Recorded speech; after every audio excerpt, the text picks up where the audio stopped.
development for this city. My role is to take the mayor's priorities and translate that into what our department does and produces. Um, our department is planning, conservation, waterfront development, clean energy.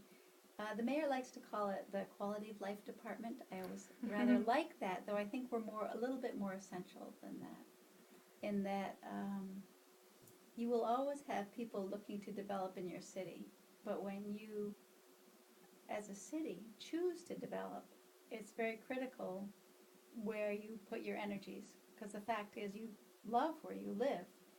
So making it better is a very careful process. So where are you putting your energies? What are some of your major projects that you're excited about?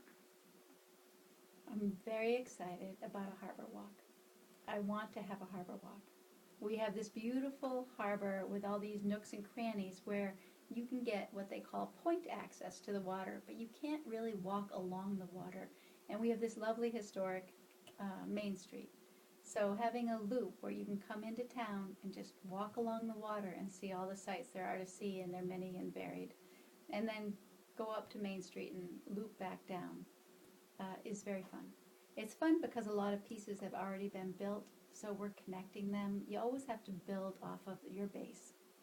So that's one. Another one I love is we just got an open space and recreation plan written for the first time in nearly a dozen years. It really lays out in broad terms how we would manage our substantial open space holdings in this city. So I like that one a lot. There are pieces of it that grab me a lot. I like the idea of encouraging pedestrian and bicycle use in the city.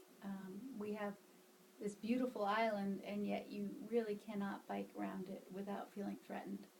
And it is not the fault of the automobiles, it's the fault of the roadways and the fact that we haven't found a way to create space for us to do the fun things we should be able to do, the way we want to play on our island. So. Well, and with so much space to play with, you want to take advantage of it. And I shouldn't ignore I-4C2. Our harbor walk isn't just a harbor walk. We bought a 2-acre vacant parcel right in the center of this harbor walk, right in the center of downtown, and it's been vacant since what we call urban renewal, which is a program in the 1960s developed to get rid of urban blight. So they tore down what looked like old shoddy homes. In fact, they were old shoddy homes, but unfortunately they had a real neighborhood context that over time has proved much more interesting than the industrial lots we created from those old shoddy network of streets and homes. And for various reasons, many of them outside of anyone's control, this lot has sat vacant for 45 years. So we have at least bought it, and we are going to be talking about how to put together a mix of uses on that lot, including the public access, but also including some marine industrial, some supporting commercial, to talk a little jargony to you. And that's exciting, and I think we'll get something really great there. It's been fun working for this mayor. She's very clear, goal-oriented. So we just take the steps one after another we need to do to get things moving. And I think we're starting to see pieces of it. And the city's beginning to make progress on some other properties, right? The brownfields properties with the grant. That's right. We got a purchaser for the paint factory. I don't take credit out of this department for finding the person to buy it, but we can take some credit for providing a lifeline to them for cleaning it up, which we've loaned and granted them a combination of $350,000 from a loan fund that we run. We've also worked on the designated port area, the regulations. We were in working meetings with the state for a year. We were also in community visioning meetings and drafting a community values statement that was quite powerful. We had a wonderful listening post, but that's a whole other story, of people who crafted what they heard people say, the values they want to guide development. But anyways, with that, we got an approved harbor plan. What that did is give us more flexibility on our working port. And now we have the Doyens building's been vacant for 4 years, and now a brew pub is moving in right at the start of our harbor walk, in fact. And it also gives flexibility to other properties around the harbor, and I think within the next couple of years we'll see several of them be able to use that. So we're making little bits of progress. You've mentioned the Maritime Development Fund, I know, and it's new, so we haven't used it yet. But it's there, and when we find someone wanting to fit out a little space in an existing industrial building, we'll say, look, we can help you renovate the space to fit your needs so that you can then afford the rent, and the property owner can see some return on the investment, and we get a little activity, more activity on the waterfront. Now, you mentioned the listening posts. So what are some ways that you get some feedback from the community with all these projects you're doing? How do you hear what citizens are concerned about, what they care about, what they would like to see happen? The mayor came up with this approach, the listening post approach, and I've become a diehard fan of it. Because usually when people are invited to public meetings, it's to comment on some somewhat baked proposal.